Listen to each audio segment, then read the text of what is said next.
Welcome to the USS MIDWATCH. My name is Rafael Guzman. And I'm Brandon Taylor. And I'm Joe Creswell.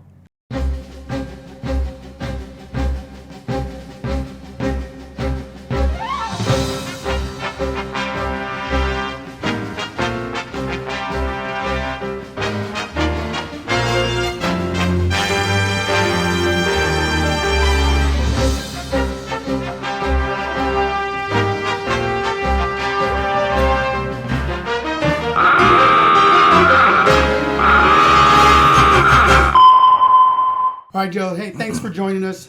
You're welcome. Appreciate it. You're the first Army guy we've ever had. Usually we have Navy guys because that's all we know. Thank you for being here. You're welcome. When did you join the Army? I joined right after high school, March 2004. How old were you? You mentioned you were out of high school. How old were you when you joined? I feel like I answered this question already, but I was 19. Graduated high school, did a semester in college, realized college wasn't for me, and then joined the Army. Can you describe your job to someone that has no idea what you do? Well, they could use Google, but I was a Cav Scout, Cavalry Scout, which is basically a reconnaissance type job. How many deployments have you been on, and where all have you been to? So in the Army, in the military, I was deployed twice to Iraq, Baghdad area. And then when I got out of the Army, I was doing a contract job, private contract job with Triple Canopy, which was a WIPS contract. So it's a private security contract. You basically protect diplomats, high-ranking officials, etc. So that was also in the Middle East as well. So in the Navy, we call them sea stories. I don't know what you guys call them, but can you tell us a good land story? So right off the top of my head, I can't really think of a funny one. But the first time I got deployed was in July of July 2004. So obviously in the summertime, we fly overseas, and of course you got to go to Kuwait first, where you get all your equipment. And so I get off the plane, I walk off the plane, and I'm like, God, this is hot. It's because I'm not used to the heat, there. Obviously, it's different than Georgia heat. What was the average temperature? Summertime about 135, 145. So I get off the plane. I'm like, okay, well maybe I'm too close to the plane's exhaust. Okay, maybe this is what I'm feeling. Keep walking, and obviously it's not the plane, it's the heat. So it felt like a blow dryer. What was out of your time that you spent overseas? What was your longest deployment?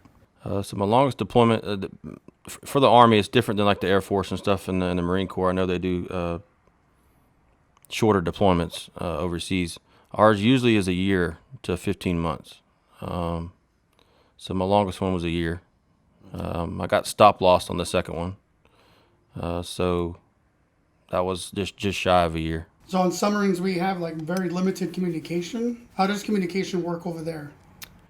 Well, obviously it's probably a lot different now, but back then we had, internet, that if the internet was up, you could use the internet to communicate. Obviously it wasn't, high tech like it is now. And that, other than that, it was payphone type phones where you had a card. You had to buy a card, and then you could use that card to call home. So just like a phone card, basically. It's like a phone card, yeah. It's like a prepaid card that you could load, and then use that like a payphone. Okay. Yeah, it did give us those too, but we would have to pull in somewhere, and then we'd get the phone cards. Yeah. But the main source of communication was the payphone kind of style. What's your favorite activity to do on deployments? We didn't have much time back then for activities, but favorite would probably be just be sitting around when we did have time and crack jokes and talk about back home. Other than that, just calling home would be my favorite part. So I'm sure you've probably eaten your share of MREs. What would, if you were to say they taste like something, right? I understand they have like beef stroganoff, stuff like that. Do they actually taste like the meals that they're named after? So, and then on top of that, what's your favorite one? So the majority of them, they do taste like what they say. If you heat them up. So obviously there's a heater in there that you can use to heat the MRE up. Sometimes you don't have time to do that, so you got to eat it cold. But it basically comes in a sealed package, and inside that is more sealed packages, and there's a heater in there that you can use. You put a little bit of water in the bottom of it to activate it, and stick the little sleeve in there, and it'll heat it up. So obviously, when it's heated up, they're decent. My favorite one would probably be the spaghetti one. Oh, you like spaghetti. I've heard a lot of people like the stroganoff. Yeah, that's a good one too. That's what I've heard. Spaghetti's good if you don't mind having a little heartburn. Exactly. Can you share the story of the day that you got shot? Yeah, so this was August 13th in 2007. I was obviously on my second deployment. Like I said earlier, I got stop lost, which is basically when you're in the military, you obviously have a date that you're going to get out. So because our deployment was scheduled during that time, they keep you in. So I got, that's what they call stop loss. So I was due to get out in February 2008-ish, because I had enough leave to use to get out on terminal leave. And we deployed in October 06 that year. So obviously I had to go overseas, and that was actually a 15-month deployment. In that August, we were on just a routine patrol. We just did patrols back then. I was on actually on the Sadr City, Baghdad border area.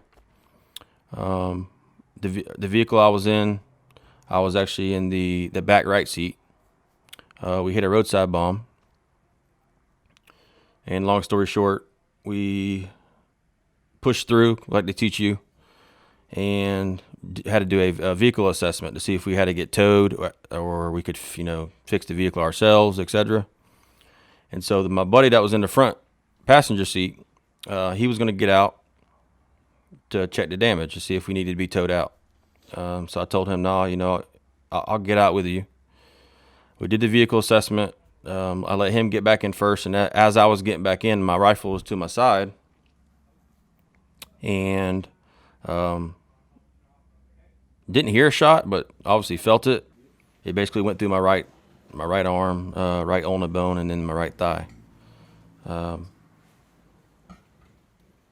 It felt like my leg was asleep, along with the burning, and then my right arm, because it did it damaged the nerves in my right arm. It contracted to my body. So long story short, put the tourniquet on my right leg. We wrapped my right arm up. I got carried to the Bradley and put me in the back of there, and we got transferred to an aid station that we had set up. And so I waited on the helicopter to get there. A helicopter took me to the green zone, which is the cache in Baghdad, and they flew me did emergency surgery there because it severed my femoral artery. Did emergency surgery there, did an artery transplant, harvested some veins on my lower left leg, and then shipped me to Balad. And then I went from Balad to Germany, and then Germany to Fort Andrews Air Force Base in Maryland, and then from there to Augusta, Georgia. So when I got to Augusta, had about 23 surgeries in total between the arm and the leg. Spent about 3 months in the hospital bed in between those surgeries, and then I had to do 7 months or so in the VA there, and did physical therapy and Your rehabilitation type. Yeah. Lord of mercy. So it was about a year in total for recovery. Well, I appreciate sharing that with us. Mm-hmm. What is the most trouble that you've been in that you're willing to share about? Never got in trouble in the military, obviously. The only thing I've been in trouble for is this is before I joined the Army, was with a friend, went to Walmart, and they stole a video game back in 2003. So they stole the video game, and of course I was with them, and we walked out, and we both got stopped, and we both went to jail. Yeah, for shoplifting? Yeah. Speaking of that, what made you become a police officer? Yeah. I think it's pretty obvious. Yeah. It's a good transition. I don't right like there. game thieves. Yeah. like Well, so that actually got dismissed on my part. Okay. Obviously his didn't. I was just a tag along. So anyways, my older brother, he's been in law enforcement since 2001. in Charleston County, South Carolina. He's been at the sheriff's office there for since then. So that he was like my mentor growing up. He was in the military as well, in the Army. He did field artillery, but so kind of went in his footsteps a little bit. Joined the military because he did. Had some other family members in the military as well, in the Navy and the Air Force. But being around him on the law enforcement side, I kind of want to do that as a child anyways. But, being around him, that was like my stepping stone, so I was able to get in it after that. So, why don't you tell us a little bit about your family? Backing up, so my biological father, he hadn't been in my life since I was 3. My mother married my stepfather when I was 4, but my real father, he been in and out of prison my whole life, federal prison. He did his thing, so I had no real involvement with him growing up. My stepdad was my dad. He actually was a nuclear pipe welder. Which actually brought us here to Georgia in '97. He worked at TRF on base here in Kings Bay. So that brought us here. My mom was in the school system. And then, of course, my older brother, he's been in law enforcement. Then I got a younger brother and younger sister. My younger brother also works on base at TRF doing nuclear pipe welding. And my sister's in the medical field. So going back to my biological father, he was in and out of federal prison, and I can get to why I know this, but he robbed banks. Back then, the banks were more so in a shopping center, and so that's the banks that he targeted. And so he was in, like I said, in federal prison. I visited him a couple times when I visited my grandmother, which was his mom, during the summertime. We went to the prison to visit him a couple times. I don't really recall it. I just remember going there. He got out of federal prison sometime when I was in high school. Of course, I had no contact with him at that point because my dad was my stepdad. And he moved in with my grandmother, and started stealing from her. And then got back to robbing banks again. So he obviously got sent back to federal prison. Got out again, I want to say around the 2016, 17 time frame. He reached out to my older brother who was in Charleston and said, hey, can I meet up? And, of course, I didn't talk to him. And I said, he messaged me on Facebook. And I said, sure. So I contacted my older brother and I said, hey, man, listen, my biological dad wants to meet up.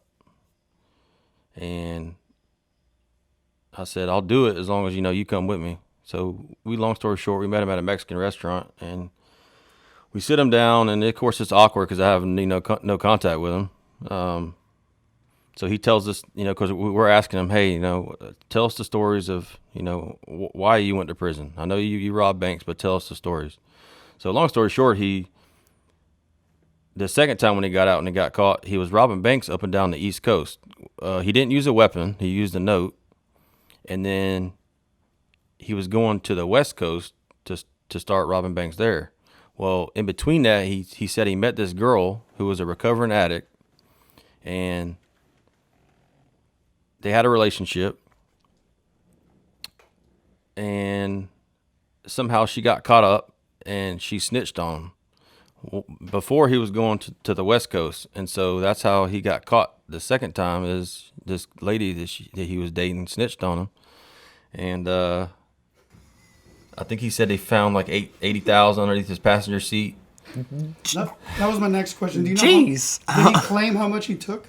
No, so when I didn't ask that question, What would your estimate be? I have no idea. Well, I mean, obviously I had 80 grand under the passenger seat. So supposedly he had 80 grand under the passenger seat and had this, new Dodge truck that he had purchased with his money. and was going to the West Coast to start robbing banks there. We did ask him, how he never got caught, but he told us that, back then, of course, cell phones and cameras were non-existent. But he said that he would go to like a costume place and get these different items and would target the banks that were in shopping centers, and then when he'd leave and he'd go to another store and just change the clothes to his costume or whatever costume items he had. So like he never used the same one. So they can't, No. they can't link him up to Exactly. a Bill Clinton one that robbed 5 banks. Yeah. I don't know. Okay. Man, this ghost came in and robbed us the other day. Yeah, the Wearing white screen bed ghost. sheets. Yeah. Ripped off like that. It was kind of funny that while he's telling the story, you're kind of upset of the girl for snitching. Yeah. The way he explained it, but yeah, that was his. You imagine somebody gets in the truck. Man, these seats are real lumpy. So in the Navy, we really talk a lot of crap about Navy movies. I don't know if you guys do that in the Army, or what's your favorite Army movie? I would have to go with a more recent one. Would probably be American Sniper is a pretty good one. What is it you do as a police officer now? So right now I'm not a police officer anymore. I'm actually an instructor out at the Federal Law Enforcement Training Center, which is in Glencoe, Georgia, which is our main hub here for the U.S. for the federal agents that train there. But previous to that, I've got about 15 years or so in law enforcement. The last 7 or 8 or so have been strictly working narcotics. You have any interesting stories as your time as a narcotics officer? So I can tell you a little bit about a case that it's already adjudicated and been to trial. It was one of the biggest at the time heroin cases on in the county there. This was in off of I-95, and I won't say the area, but it was a husband and wife, and they had 3 kids in the back. They were coming from Miami going to New York, and obviously I got this from their stories. They had a vehicle they just purchased, and long story short, it had a 1.5 kilos of heroin in a natural void compartment in the vehicle. Jeez. What's the street value So- for that? Back then, I don't know. That's probably one of the most costly drugs right now, besides fentanyl. I think we're in the wrong business. Yeah. We can start our own cartel. But yeah, so that's a husband and wife, and then, of course they had 3 kids in the back. So that takes into perspective as far as it doesn't matter who they are. When they're in that kind of trade, it doesn't matter. Thank you for joining us, first Army guy, first police officer. Thank you very much. Any last words you'd like to say? No, I would just like to thank you all for having me.